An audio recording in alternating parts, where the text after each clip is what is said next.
আমি হরিপদ দাস। আমার স্বরচিত একটি কবিতা পৃথিবী ধ্বংসের পথে। আনুমানিক আজ থেকে ৫,০০০ বছর পূর্বে সেই সময় অসুরদের অত্যাচারে পৃথিবী ধ্বংসের মুখে পড়েছিল। পৃথিবীকে রক্ষা করার জন্য সমস্ত দেবতারা মিলে স্বর্গে যজ্ঞ করেছিলেন। দেবতারা তাদের আশীর্বাদে জন্ম হয়েছিল মহামায়া মা তারা। আবার যখন পিতৃগৃহে সতী প্রতিনিন্দা সহ্য করতে না পেরেই যজ্ঞের আগুনে আহুতি দিয়েছিলেন, মা কাল সতীর দেহ কাঁধে নিয়ে নৃত্য করা শুরু করে দিলেন। পৃথিবী তখন টলমল নেমে এলো ধ্বংসের পথে। সমস্ত দেবতারা মিলেই ছুটে যায় বিষ্ণু দেবতা নারায়ণের কাছে।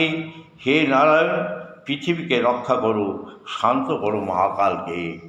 নারায়ণ তখন সুদর্শন চক্র দিয়ে সতীর দেহ খণ্ড বিখণ্ড করে মহাকালের কাছ থেকে মুক্ত করেছিলেন মা সতীকে। মহাকালকে শান্ত করে রক্ষা করেছিলেন পৃথিবীকে। এবার মা আগমনী মর্তে আসছেন ঘোড়ায় বাহন করে, ঝড়ের গতিতে ছুটে আসছেন পৃথিবীর বুকে। চারিদিকেই বয়ে চলেছে অশ্বিনী সংকেত, ধেয়ে আসছে তীব্র গতিতে ঘূর্ণিঝড়, পৃথিবীকে করে দেবে লণ্ডভণ্ড। পৃথিবীতে রক্ষা করতে হলে ঈশ্বরের কাছে প্রার্থনা করা ছাড়া আমাদের কোনো উপায় নেই।